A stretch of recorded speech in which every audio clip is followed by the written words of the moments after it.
Oke, tadi sudah menyebut viral ya. Itu viral atau viral? Sudah viral. Iya, viral.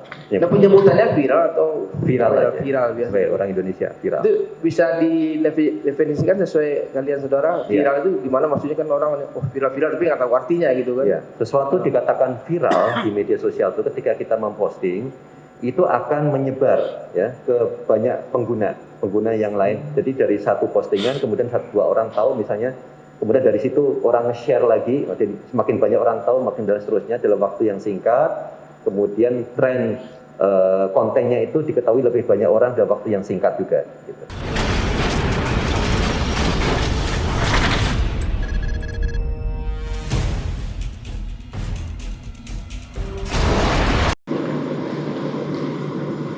Ahli ini dari Universitas Islam Indonesia ya? Ya benar.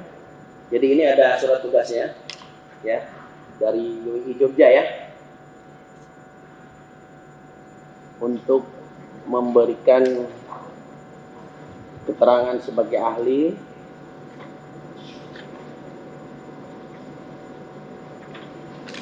ini CV-nya. Sebelumnya pernah memberikan keterangan sebagai ahli di pengadilan? Sudah pernah, Yang Mulia. Sudah sering ya? Empat kali menjadi ahli. Ini sidang yang 2 kali. Baik. Keahlian saudara mengenai apa? Keahlian saya tentang analisis media sosial. Jadi saya menggunakan satu tools untuk menangkap semua percakapan di YouTube, di Twitter, di mana-mana itu. Tujuannya untuk mengetahui apakah sesuatu itu menjadi viral, sesuatu itu menimbulkan pro dan kontra, siapa yang memviralkan, siapa yang pro kontra, apa yang mereka sampaikan, dan terusnya semacam itu. Baik, ya lebih ke tinjauan media sosial ya. Data media sosial. Baik ya, terdakwa, ini CV dan surat tugasnya sudah kami terima, dan kesempatan pertama akan saya berikan untuk penuntut umum, silakan. Terima kasih Yang Mulia. Pak Ismail Fahmi ya, selanjutnya saya panggil ahli ya. Saudara ahli tadi mengatakan selaku analisis media sosial ya. Di samping itu juga pemerhati atau pengamat media sosial. Iya, saya mengamati media sosial dan sering membuat analisis di media sosial, baik di Twitter, Facebook, atau di televisi. Bisa berikan contoh sedikit pengalaman saudara mengenai analisis media sosial ini? Sejak tahun 2019 saya menganalisis misalnya terkait dengan pemilu, pilpres, kemudian juga hoax-hoax yang menyebar. Ketika ada propaganda, ada black campaign, segala macam itu saya buat analisisnya. Kemudian saya juga menuliskan dalam buku, ada 5 buku yang saya tulis berdasarkan khususnya terkait dengan pilpres 2019 karena banyak sekali isu hoax yang muncul di sana. Artinya sudah berpengalaman ya di media sosial. Kemudian tadi ditanya Yang Mulia Ketua Majelis selaku dosen juga ya? Iya benar, saya ngajar. Di UII. Itu mengajar pasca sarjana atau? Saya mengajar pasca sarjana untuk master jurusan Teknik Informatika dan Industri. Oke. Kita masuk ke kalian saudara ya. Sekarang kan lagi ramainya media sosial ya. Mungkin banyak orang menafsirkan apakah berbagai penafsiran tentang media sosial. Mungkin mumpung ada ahlinya saya tanya, itu sebenarnya pengertian media sosial itu apa? Media sosial itu artinya adalah media di mana usernya bisa saling menyampaikan pesannya lewat posting, memberikan komentar, berinteraksi dengan user-user yang lain. Contohnya kalau YouTube itu media sosial karena user bisa posting, user bisa memberikan komentar, bisa nge-share, bisa motong dan kemudian memposting lagi ulang. Twitter, Instagram dan seterusnya. WhatsApp juga sama, bagian dari media sosial ya, tetapi sifatnya messaging karena kita bisa berposting, bisa memberikan komentar. Jadi intinya lebih ke interaksi antar user dimungkinkan di sana. Berbeda dengan platform berita, misalnya kayak di Detik, itu kan hanya postingan di redaksi saja. User nggak bisa posting di sana, paling hanya komentar saja. Ini kalau boleh saya contohkan, yang masuk kategori media sosial itu Twitter masuk ya, masuk. Instagram, TikTok masuk ya, Facebook, YouTube ya, YouTube masuk. Intinya apa tadi? Ada interaksi antar user. Oke, tadi sudah menyebut viral ya. Itu viral atau viral? Sudah viral. Ya, viral. Ya, Nah, penyebutannya viral atau viral aja. Viral biasa. Sebagai orang Indonesia, viral. Itu bisa didefinisikan sesuai kalian saudara. Viral itu gimana? Maksudnya kan orang viral-viral tapi nggak tahu artinya gitu kan? Ya, sesuatu dikatakan viral di media sosial itu ketika kita memposting itu akan menyebar ya ke banyak pengguna yang lain. Jadi dari satu postingan kemudian dua orang tahu misalnya. Kemudian dari situ orang share lagi, semakin banyak orang tahu, makin dan seterusnya dalam waktu yang singkat. Kemudian tren kontennya itu diketahui lebih banyak orang dalam waktu yang singkat juga. Gitu. Tren maksudnya apa nih? Tren jumlah postingan, jumlah komentar, jumlah percakapan terkait dengan postingan awal. Oke, maksudnya viral sini apakah sesama misalnya sesama YouTube atau kalau bisa dari YouTube ke IG, berkembang ke Facebook, kemudian ke media sosial lainnya? Bisa dikatakan viral di dalam platform YouTube saja, artinya ketika satu postingan, kemudian dikomentari, ketika orang memberikan respon, dia potong videonya, diposting lagi di YouTube lagi, memberikan komentar lagi, diposting lagi, sehingga terjadi viralitas di YouTube, bisa. Dan paling bagus lagi, viral itu biasanya pindah platform, ya, dari YouTube, kemudian pindah ke Twitter, ketika ada orang yang share linknya, kadang-kadang juga dipotong juga, kemudian di-share lagi oleh user yang lain. Orang nge-share itu bisa jadi karena setuju, bisa jadi karena memang tidak setuju. Mau menunjukkan adanya salah atau menunjukkan bahwa itu benar. Sehingga terjadi keramaian lagi, respon lagi yang lebih ramai lagi misalnya di platform yang lain. Tadi misalnya awalnya dari YouTube, kemudian menjadi lagi ramai di Twitter atau di Instagram atau di yang lain. Jadi kalau syarat atau standar suatu konten dikatakan bisa viral itu apa? Harus ada pro kontra atau harus banyak komentar ya gitu? Ya, ada karakter khusus itu di media sosial dan itu diketahui oleh kebanyakan konten kreator. Mereka itu ingin viral, ya. Ketika menciptakan sesuatu ingin viral. Dan karakter viral itu adalah kontroversial, itu nomor satu. Jadi sesuatu yang sifatnya kontroversial. Syaratnya kontroversial satu kontroversial. Kemudian yang kedua menyentuh perasaan. Jadi membuat orang jadi bahagia sekali atau sedih sekali. Jadi perasaannya disentuh. Biasanya dua hal itu yang paling mudah membuat orang mau nge-share lagi. Berita-berita yang positif, bagus biasanya orang nggak suka nge-share. Makanya susah viralnya. Berita baik susah viral, tapi berita buruk, kontroversial mudah sekali viral. Ya. Oke, kalau boleh tahu metode yang saudara gunakan selaku ahli dalam melakukan analisis media sosial itu bisa dijelaskan? Saya menggunakan metode istilahnya big data, itu data besar. Metode apa? Big data, data besar. Big data ya. Di mana metode ini membutuhkan infrastruktur. Saya punya 12 server yang mulia. Saya punya 12 server di internet. Di situ saya masukin kata kunci tertentu tentang isu tertentu, kemudian server itu akan langsung meng-crawling. Dia ngambil percakapan di Twitter, dia ngambil percakapan di YouTube, komentar-komentarnya kita ambil. Kemudian dari situ data terkumpul, kita bisa tahu statistiknya, trennya naik atau turun, ya, siapa yang memulai. Grafiknya, pro dan kontranya, ini kubu mana saja yang setuju, kubu mana saja yang tidak setuju, atau hanya satu kubu saja, misalnya gitu. Jadi kita benar-benar menggunakan data untuk mengolahnya. Itu yang kalau boleh ilustrasikan, maksudnya kalau grafik itu, kalau grafik naik itu maksudnya apakah percakapannya meningkat? Seperti itu gimana? Grafik itu. Ya, grafik naik itu artinya ada satu postingan, kemudian itu ada yang meretweet kalau di Twitter, kemudian nge-share lagi, orang memposting lagi yang mengandung kata kunci itu. Jadi itulah menimbulkan viralitas tadi, ya, membuat orang bisa melihat lebih banyak lagi karena sangat viralnya. Karena sifat kontroversial tadi, sifat emosional tadi, sehingga kita bisa lihat biasanya itu nggak lama, sehari 2 hari kayak gitu viral, habis itu turun lagi. Saya sedikit singgung ke perkara ini ya. Ya. Saudara diperiksa di Barreskrim Mabes Polri berapa kali?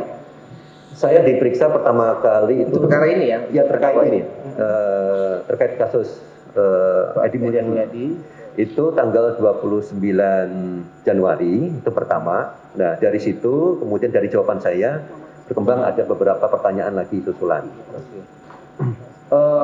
Keterangan yang sudah berikan di kepolisian itu benar ya sesuai keahlian saudara? Benar sesuai keahlian saya.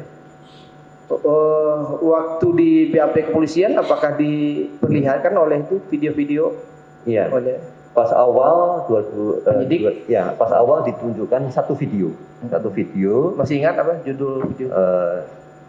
Saya minta izin ya, buka data biar nggak salah. Oke, jadi judul video yang awal itu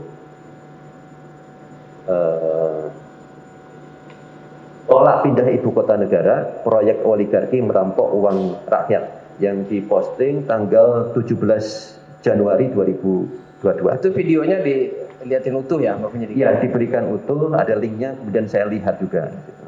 Oh, selain yang dilihat oleh penyidik ada beberapa video selain itu?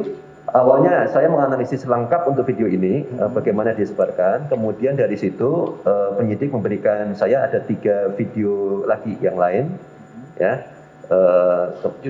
Judulnya yang berarti video kedua, bau busuk oligarki dan ancaman atas kedaulatan di balik pindah ibu kota.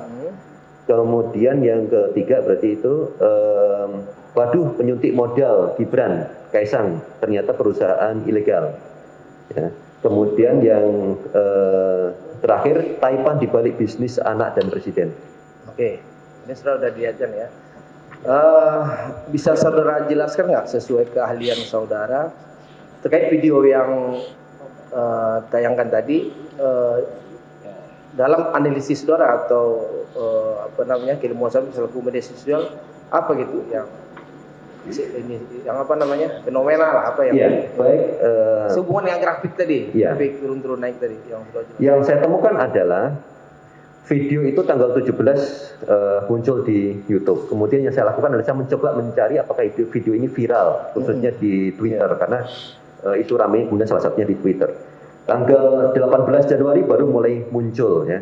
Tanggal 19 Januari volumenya tinggi sekali di Twitter. Dan saudara teliti ya, saudara teliti waktu itu ya? Iya, saya teliti karena sudah kumpulkan, saya kumpulkan cuitan-cuitannya yang terkait dengan video ini. Ternyata tanggal 19 Januari memang ada beberapa netizen yang kemudian nge-share video dari YouTube tadi ke Twitter sehingga menjadi ramai cakapannya. Dari kalangan yang saya kira saya lihat itu isinya mendukung isi video itu. Ini maksudnya video itu viral gitu, bisa dikatakan? Ya, bisa dikatakan. Untuk memenuhi standar viral tadi ya? Iya, karena ramai di YouTube juga, kemudian ramai juga di Twitter. Tapi di Twitter hingga tanggal 21 Januari itu masih didominasi oleh mereka yang mendukung isi video itu. Di tanggal berapa tadi? Tanggal 21 Januari. Ya, tadi mulai rame, kemudian dari data saya tanggal 22, 23 mulai muncul banyak sekali yang kontra. Di posting 1 Januari tanggal 2, 23 mulai. Ya, 23 mulai itu percakapan yang kontra, yang ada salah satu tagar misalnya tangkap Edi Mulyadi. Sebetulnya beberapa hari sudah ada tapi belum viral. Mulai 22 Januari mulai naik tangkap Edi Mulyadi. Kemudian warga Kalimantan bukan monyet ya, tagar itu. Kemudian juga ada tangkap Azamahan. Ada banyak tagar-tagar yang lain isinya menolak narasi di dalam video itu atau kontra gitu. Ya. Dan itu tanggal puncaknya tanggal 24 Januari. Itu pro kontra tadi saudara Ali bisa menilai nggak, maksudnya banyakkan persentasenya, banyakkan yang kontra apa yang pro atau hasil analisis saudara aja waktu itu? Ya, saya bisa sampaikan antara tanggal ini semua ada di BAP gambarnya juga, tanggal 17 sampai tanggal 22 Januari itu lebih banyak yang mendukung. Jadi saya buat peta social network analysis, itu peta akun-akun yang saling meretweet. Itu menggambarkan peta itu ya? Ya, itu hanya satu besar saja, itu mendukung Edi Mulyadi. Tapi begitu tanggal 20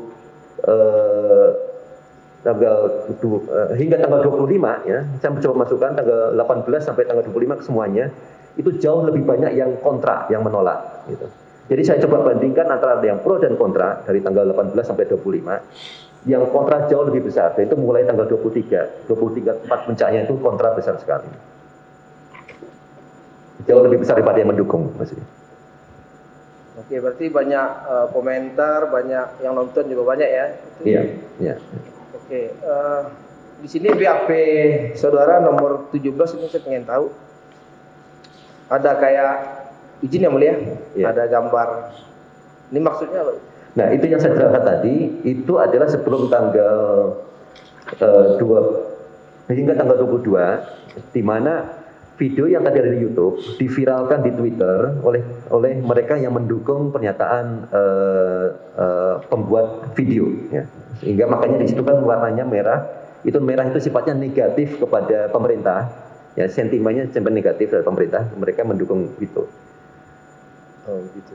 Kemudian di gambar yang kedua itu adalah dari tanggal 18 Januari hingga tanggal 25, ya.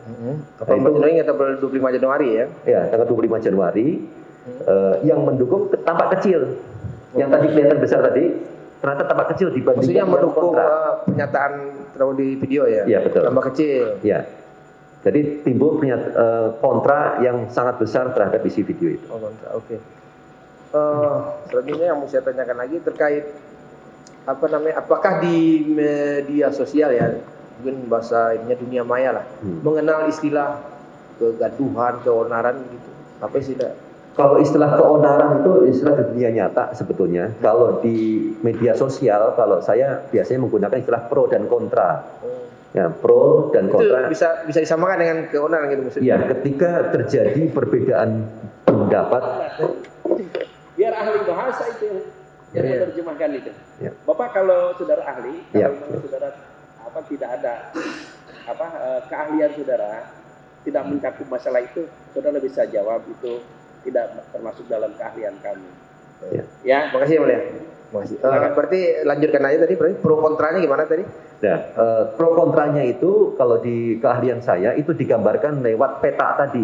Ketika ada dua kelompok, ya, saling berbicara, saling mendukung dan yang kontra seperti itu. Itu yang apa namanya sesuai yang sudah jelaskan tadi ya? Iya, sudah jelas.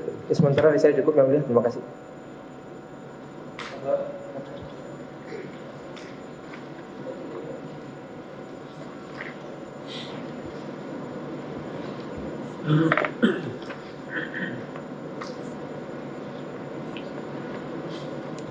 Majelis, saudara ahli, dari video-video yang diposting oleh terdakwa di channelnya tersebut, pendapat ahli bentuk apa video tersebut merupakan video atau konten berita atau pemberitahuan, bagaimana pendapat ahli? Tentang isi video itu di luar keahlian saya. Saya tidak menganalisis isi video apakah itu hoax, apakah itu benar, itu salah, itu di luar keahlian saya. Karena itu harus dilihat, diuji lagi kebenarannya. Yang saya lakukan hanya melihat angka-angkanya saja. Apakah ini berapa banyak yang membaca di dalamnya, yang ngasih komentar itu, apakah dia pro dan kontra semacam itu. Itu yang saya lakukan. Tapi saya nggak melihat esensi dari isinya. Tadi saudara ahli ada mengatakan bahwa video tersebut viral ya, sempat ada tanggal berapa itu masih ingat? Ada lonjakan. Iya, kalau mulai viral di Twitter itu tanggal 19 Januari. Ya. 19 Januari itu mulai ramai di Twitter, di-share oleh pendukungnya. Kemudian muncul penolakan yang tinggi itu puncaknya tanggal 24 Januari. Itu respon negatifnya, kontranya itu. Pro kontra. Pro kontranya tanggal itu. Dengan demikian, jika suatu video viral tadi, banyak komen baik pro dan kontra, apa yang didapat oleh si pemilik channel atau si pemilik video? Seperti yang saya jelaskan tadi, kebanyakan ini secara umum ya, konten kreator mengharapkan kontennya viral. Karena dengan viral itu akan banyak orang yang datang kemudian melihat. Nah, kalau datang melihat dapat view tinggi itu berkontribusi kepada yang mungkin secara ekonomi ada AdSense gitu, bisa menimbulkan sana. Sehingga sering secara umum kita bisa lihat fenomena konten kreator sekarang membuat konten yang kontroversial, kadang menyetop kendaraan segala macam. Karena mereka pingin yang sifatnya kontroversi itu. Ini secara umum ya. Sehingga mengejar AdSense itu ya? Iya, dengan AdSense. Berita kontroversial. Betul, itu bisa berdampak ke sana. Dilanjutkan.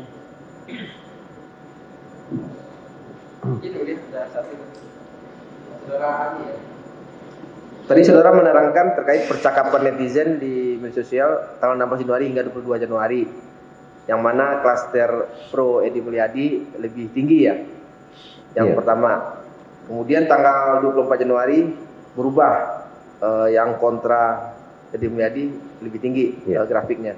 Pertanyaan saya, apakah klaster yang pertama itu bisa digabung nggak? Kalau secara ahli media sosial ya melihatnya, digabung nggak klaster pertama dan yang kedua tadi, kemudian akumulasinya gitu, secara keseluruhan yang pro sama kontra, yang mana itu bisa nggak?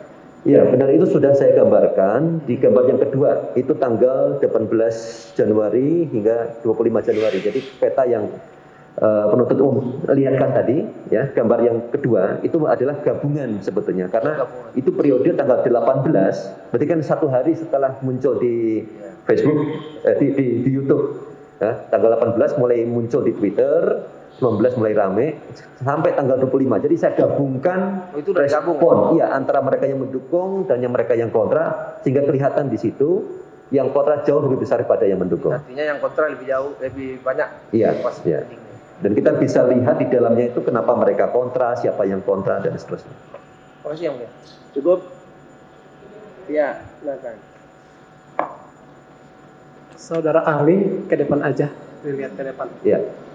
Saudara ahli, sebagaimana penjelasan saudara tadi ketika video itu ditayangkan terus menyebar ke sosial media, baik itu seperti Facebook, Instagram, sosial media lainnya. Yang mau saya tanyakan satu dulu. Saudara mengatakan ada viral tadi tolak IKN. Habis itu Kalimantan ada lagi viral Kalimantan bukan monyet. Terus ada lagi viral itu tangkap Edi Mulyadi. Pertanyaan saya, sampai munculnya sebuah hashtag atau yang disebut viral tadi itu apakah itu disengaja itu karena pengaruh sosial media atau disengaja membuat hashtag tersebut, tanda hashtag itu? Apakah otomatis itu muncul di sosial media? Tolong dijelaskan. Baik, terima kasih. Hashtag itu di media sosial itu menggambarkan adanya orang ingin mengajak teman-temannya yang sepakat dengan isi hashtag tadi. Misalnya hashtag tangkap Edi Mulyadi, itu bisa jadi dimunculkan oleh 1 orang atau 2 orang. Tapi ketika itu hashtag itu banyak yang mendukung, artinya itu menggambarkan suasana batin, persetujuan dari netizen yang lain yang sepakat dengan hashtag tadi. Ketika hashtag itu makin ramai, ya. Kalau hashtag itu, sering kita lihat hashtag itu tidak muncul, ya. Ada yang ngangkat tapi nggak muncul. Jadi nggak banyak orang yang setuju dengan hashtag itu. Jadi hashtag itu memang sengaja diciptakan untuk mengajak, ingin melihat dan menjadi ukuran juga apakah banyak orang yang sepakat dengan narasi di dalam hashtag tadi. Saudara ahli, tadi berarti adanya hashtag itu karena orang ada yang menonton daripada YouTube tersebut. Pertanyaan saya, apakah ada korelasi munculnya hashtag itu atas ada kejadian sebab akibat? Contohnya mungkin ada demo gitu, mungkin sehingga terjadi salah satu contoh hashtag tadi tangkap Edi Mulyadi. Apakah itu dipengaruhi oleh mungkin pro kontra atau bagaimana? Tolong dijelaskan. Iya, benar. Khusus untuk yang hashtag ini muncul karena respon terhadap video yang ada. Ya, tadi video diviralkan tanggal 19. Ya. Tolong dibatasi dulu ya. Tadi karena pertanyaannya adanya hashtag itu apa karena adanya pro kontra atau tadi soalnya ada tambahkan demo. Ini kalau kontennya. Soal konten dia tidak menilai. Ya. Dia hanya melihat viral. Dari viral itu ada orang membuat hashtag. Hashtag di situ kan bergabung dengan yang satu perasaan gitu ya. Ya, betul. Gitu. Jadi jangan standarnya karena demo dan sebagainya, saudara harus pertegas itu. Ya. Saudara tidak masuk kepada konten ya. Betul. Silakan lanjutkan. Baik. Oke, lanjut. Ya, jadi saya tidak merespon yang demonya karena nggak tahu ya. Tapi saya lihat pro kontra itu muncul dari timeline tadi yang mulia. Dari timeline tanggal 17, tanggal 19 mulai diramaikan sehingga saya lihat dari isinya itu mulai kontra. Ya, mulai kontra terhadap yang sebelumnya. Penyebabnya apa, saudara tidak? Penyebabnya apa? Saya nggak tahu, tapi kelihatan hanya secara time series, urutan kejadian saja. Baik. Bisa jadi karena sebagai respon nanti bisa dilihat oleh ahli yang lain melihat kontennya. Oke, ahli, pertanyaan saya lagi, ada satu lagi. Kalau kita lihat di dunia nyata ya, kalau di dunia nyata bukan di sosial media, kalau ada terjadi pro kontra, pergolakan pasti itu kita lihat berhadap-hadapan gitu kan, berhadap-hadapan. Yeah. khusus yang pro kontra di sosial media, wujud daripada pro kontra itu gimana? Kalau di sosial media? Kalau di sosial media wujudnya itu dalam bentuk orang berpendapat yang berbeda, ya. Pendapat A dilawan dengan pendapat B. Kalau di dalam keilmuan saya itu diukur, ya, dengan digambarkan secara otomatis lewat peta yang tadi diperlihatkan, peta social network tadi. Ketika ada dua klaster untuk sebuah topik yang sama, itu bisa menunjukkan adanya pro dan kontra. Ya, saya bisa lihat apakah ini benar-benar setuju tidak setuju dari hashtagnya atau dari narasi yang ada. Ternyata narasinya bertolak belakang. Nah, itu menunjukkan itu adanya pro dan kontra. Gitu.